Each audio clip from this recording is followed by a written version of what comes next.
Welcome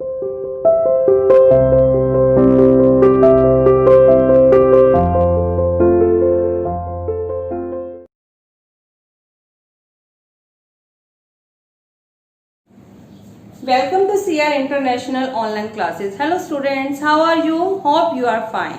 बेटा आज हम अपनी नई बुक स्टार्ट कर रहे हैं. कौन सी बुक है वो? Social and political life. ठीक है, सोशल एंड पॉलिटिकल लाइफ का चैप्टर नंबर 1 है हमारा ऑन इक्वेलिटी. आज हम इस चैप्टर को रीड करेंगे. ठीक है, चैप्टर फर्स्ट है बेटे ये आपका. कौन सा चैप्टर है? Chapter number 1 on equality. ठीक है, India is a democracy. In class 6 book we looked at the key elements of the democratic country. India एक डेमोक्रेसी है, इंडिया एक लोकतंत्र है और क्लास 6 की बुक में भी हमने इसके बारे में डेमोक्रेटिक कंट्री के जो डेमोक्रेटिक इंडिया है या डेमोक्रेसी जो है उसके हमने की एलिमेंट्स के बारे में पढ़ा था कि एक डेमोक्रेटिक गवर्नमेंट के क्या क्या की एलिमेंट्स होते हैं. उसमें क्या था? लोगों का पार्टिसिपेशन, कि लोग किस तरीके से पार्टिसिपेट करते हैं सरकार के काम में. रिसोल्यूशन ऑफ द कॉन्फ्लिक्ट, किस तरीके से वो अपने संघर्षों के द्वारा अपने झगड़ों का निपटारा करते हैं. एंड इक्वालिटी एंड जस्टिस, और समानता और न्याय. तो आज उसी में से एक की फीचर है इक्वालिटी. आज हम इक्वालिटी की बात कर रहे हैं. इक्वालिटी इंपॉर्टेंट की फीचर ऑफ द डेमोक्रेसी. ये डेमोक्रेसी का एक इंपॉर्टेंट की फीचर है. ठीक है, जो हमारी डेमोक्रेसी है वो विदाउट इक्वालिटी, इक्वालिटी के बिना तो सरवाइव कर ही नहीं सकती. डेमोक्रेसी का कोई मतलब ही नहीं रह जाएगा कि यदि उसमें इक्वालिटी नहीं हो तो. ठीक है, इक्वालिटी इज अ की feature of the democracy and influences all the aspects of its functioning. In this chapter you will read more about equality. इस चैप्टर में आप इक्वालिटी के बारे में और भी ज्यादा पढ़ेंगे.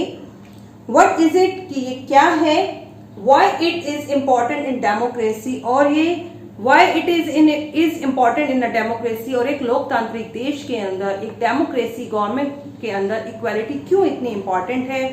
Whether or not everyone is equal in India, क्या इंडिया में सभी लोग बराबर हैं या नहीं. Let's being looking at Kanta story. इसे हम कांता की स्टोरी के द्वारा पढ़ेंगे. हमारी बुक में सबसे पहले एक स्टोरी दी है जिसके द्वारा हमें इक्वालिटी को समझने में मदद मिलेगी. तो बेटा ये स्टोरी है कांता की.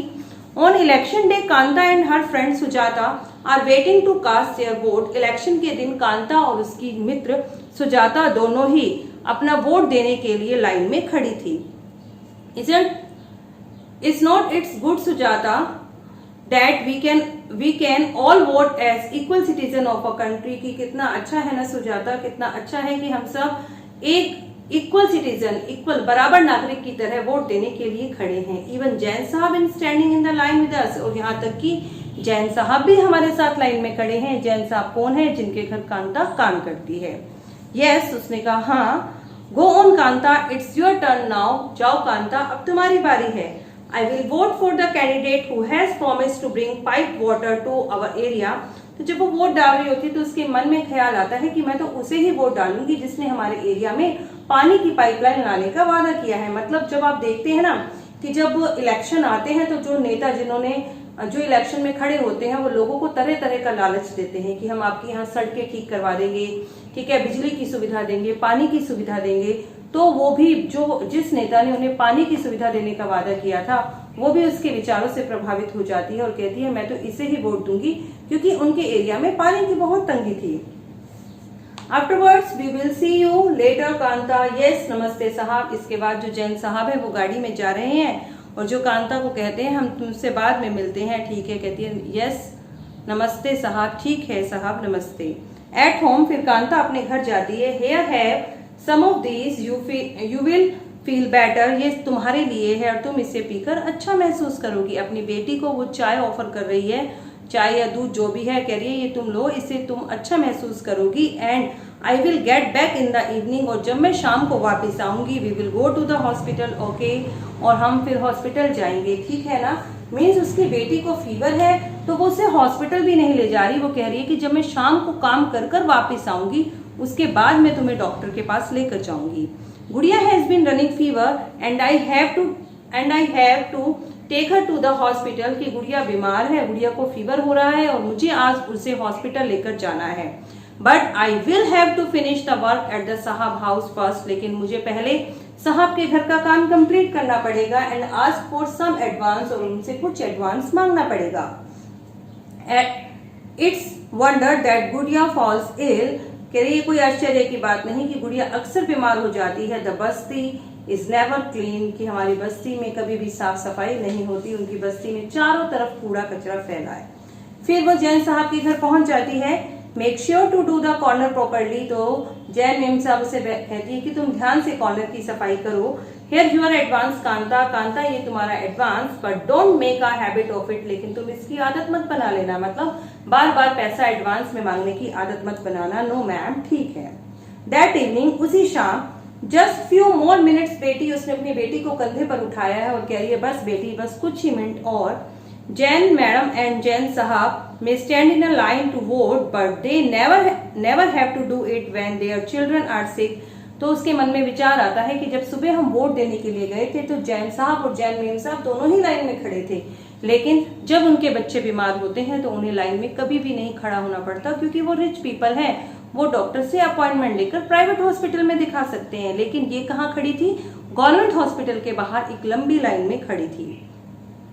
इक्वल राइट टू वोट, अब हम बात करते हैं इक्वल राइट टू वोट, यानी कि सभी को वोट देने का बराबर अधिकार, वोट मताधिकार की समानता।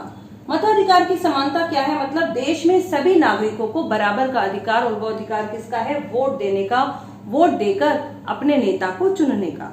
ठीक है, अब किसे दिया गया है गवर्नमेंट के द्वारा? उसने कहा एवरी पर्सन, हर एक व्यक्ति जिसकी एज 18 साल से ऊपर हो, यानी कि एवरी एडल्ट, एडल्ट मतलब कौन? जिसकी एज 18 या 18 से अबव हो, उसे वोट देने का अधिकार है, चाहे वो किसी भी कास्ट का हो, ठीक है, कोई भी उसका बैकग्राउंड हो, चाहे वो रिच हो या पुअर हो, ठीक है, चाहे वो मतलब कोई कास्ट हो उसकी, कोई उसका रिलीजियन हो, कोई मायने नहीं रखता। यदि उसकी एज 18 या 18 ईयर अबव है तो उसे वोट देने का अधिकार है। इसे ही हम यूनिवर्सल एडल्ट फ्रेंचाइज के नाम से जानते हैं।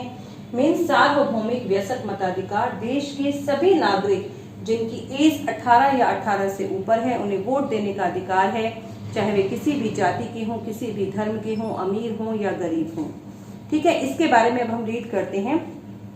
The story about begins the Kanta standing in the line to cast her vote. ये स्टोरी अबाउट होती है जब कांता लाइन में खड़ी थी वोट देने के लिए। Look again at the various people who are standing in line with her, और आपने देखा होगा कि उसके साथ लाइन में बहुत सारे लोग खड़े थे। कांता रिकॉग्नाइज हर एम्प्लॉयर, और कांता उसमें से अपने मालिक को पहचान लेती है, अशोक जैन, एंड छोटे लाल हर नेबर, और अपने पड़ोसी छोटे लाल को भी। In a democratic country like India, Bharat जैसे एक लोकतांत्रिक देश में, all adult respective of what religion they belong to, सभी एडल्ट चाहे वो किसी भी रिलीजन से बिलोंग करते हों, how much education they have had, चाहे उनका शिक्षा का स्तर कितना हो, मीन्स वो पढ़े लिखे हैं या फिर वो अनपढ़ हैं, व्हाट कास्ट दे आर, उनकी जाति चाहे कुछ भी हो, और वेदर दे आर रिच और पुअर, और या वो गरीब हो या अमीर, आर अलाउड टू वोट, उन्हें वोट देने का अधिकार है। This as you have already read in class 6 book, आपने इसके बारे में क्लास 6 की बुक में पढ़ा था, is called universal adult franchise. इसे ही हम यूनिवर्सल एडल्ट फ्रेंचाइज कहते हैं कि every adult has right to vote, कि हर एक एडल्ट को वोट देने का अधिकार है।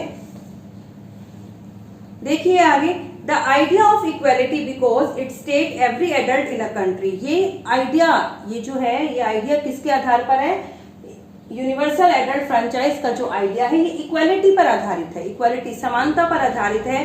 कैसे? Every adult in the country irrespective of their wealth and the communities she या he belong to has one vote, कि कोई भी व्यक्ति जो इस देश का एडल्ट है, मतलब उसकी एज 18 ईयर अबव है, चाहे वह आर्थिक दृष्टि से समर्थ हो, चाहे वो किसी भी समुदाय से बिलोंग करता हो, उसके पास एक वोट है। हर व्यक्ति का एक वोट, एक पर्सन एक ही vote. Kanta is excited to vote and happy that she is equal to all the other because each of them has one vote. तो कांता वोट के दिन बहुत एक्साइटेड होती है, बहुत खुश होती है, क्योंकि वो अपने आप को सब लोगों के बराबर महसूस कर रही थी और उसके पास भी उन सब लोगों के बराबर एक ही वोट था। ऐसा तो नहीं है ना सबके पास एक ही वोट है, अमीर व्यक्ति है तो एक वोट, भाई 4 वोट होंगे और गरीब के पास एक, ऐसा नहीं है, हर पर्सन के पास क्या है? 1 vote. But as day goes on, लेकिन जैसे जैसे दिन बीतता है, Kanta becomes less certain about what this equality reality means, जो कांता है वो इस सोचने पर मजबूर हो जाती है कि वास्तव में इक्वालिटी का मतलब क्या है। कि देखिए कैसे हम उसकी दिनचर्या को देखते हैं। What is it that make sure unsure Kanta ensure, ऐसा क्या होता है कि कांता जो है उसके मन में शक उत्पन्न होने लगता है, शंका होने लगती है। ठीक है, she lives in slum and has a drain behind her house, वो लिव्स इन स्लम, वो झुग्गी झोपड़ियों में रहती है, and a drain behind her house, और उसके घर के पीछे एक नाला बहता है। हर डॉटर इज सिक, उसकी बेटी बीमार है, but she can not take the day off from work, लेकिन वो अपने काम से एक भी दिन की छुट्टी नहीं ले सकती, because she need to borrow money from her employers to take her child to the doctor, क्योंकि उसे क्या है, नीड बोरो मनी, उसे पैसा उधार लेना है अपने एम्प्लॉयर से, अपने मालिक से, क्योंकि उसे अपनी बेटी को डॉक्टर के पास लेकर जाना है।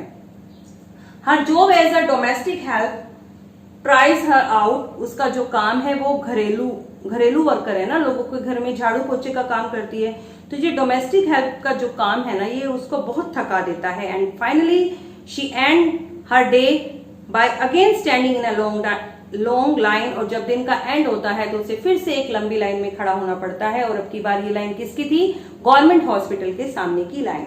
ठीक है, this line in front of the government hospital, ये जो लाइन थी गवर्नमेंट हॉस्पिटल के सामने लगी थी, is unlike the one in the morning because most of the people standing in its are poor. कह रहे जो लाइन थी सुबह वाली लाइन से बिल्कुल अलग थी, क्योंकि यहाँ पर जितने भी लोग खड़े थे वो कैसे थे, पुअर थे, गरीब थे। On other kind of equality, समानता के दूसरे और प्रकार, Kanta is one of many people who live in democratic India, Kanta उन बहुत सारे लोगों में से एक है जो इस लोकतांत्रिक इंडिया में रहते हैं। Who have right to vote, जिनके पास वोट का अधिकार तो है, but whose daily living and working condition are far more equal, लेकिन उनकी हर रोज की जो डेली की कंडीशन है उन्हें समानता से दूर कर देती है। अपार्ट फ्रॉम बीइंग पुअर, वो पुअर तो है ही, people in India experience inequality in different ways, India में जो पुअर पीपल है वो बहुत सारे असमानता के अनुभवों को महसूस करते हैं अलग अलग तरीकों से। Let's see what this means by reading two stories given below. अब असमानता लोगों में कैसे है इंडिया के अंदर, हम इसे दो स्टोरी से पढ़ेंगे। Each of this is based of the real incident of the people lives, इनमें से हर एक स्टोरी लोगों के रियल इंसिडेंट, जो वास्तविक घटनाएं उनके साथ हुई उस पर आधारित है। And reflect the different kind of inequalities that exist in India, और ये दिखाती है कि इंडिया में किस प्रकार असमानता आज भी विद्यमान है। One of the more common form of inequality in India is caste system, India में इनइक्वालिटी की एक सबसे बड़ी फॉर्म क्या है, कास्ट सिस्टम, यानी कि जाति व्यवस्था। If you live in rural India, यदि आप एक ग्रामीण इंडिया में रहते हैं, your cast identity is something that you probably learn and experience very young, तो आपको एक बहुत ही यंग एज में, बहुत ही कम उम्र में आप इस चीज का अनुभव कर लेते हैं, जाति प्रथा का। If you live in urban India, लेकिन यदि आप शहरी इंडिया में रहते हैं, some of might think that people no longer believe in caste, तो लोग यही सोचते हैं कि लोग अब जाति के बारे में नहीं सोचते, लोग जाति से ऊपर उठ चुके हैं। But just look at these matrimonial shown from a leading English newspaper, लेकिन यदि आप एक इंग्लिश न्यूज़पेपर में एक वैवाहिक विज्ञापन देखेंगे तो आप उसमें पाएंगे कि हर एक जाति के लिए अलग कॉलम बना है। हर एक व्यक्ति अपनी जाति के लिए ही उसको ब्राइड चाहिए, ठीक है, तो अलग अलग कॉलम बने हैं हर एक कास्ट के लिए, यादव के लिए अलग, पंजाबियों के लिए अलग, पंडितों के लिए अलग, अलग अलग कॉलम बने हैं, जिससे हमें ये पता चलता है कि इंडिया में आज भी जाति व्यवस्था एग्जिस्ट करती है। You will see how important the issue of caste continues to be in mind of highly educated urban Indians। तो ये हमें दर्शाता है कि किस तरीके से जाति व्यवस्था आज भी पढ़े लिखे जो शहरी भारतीय हैं उनके मन में आज भी विद्यमान है। Okay students.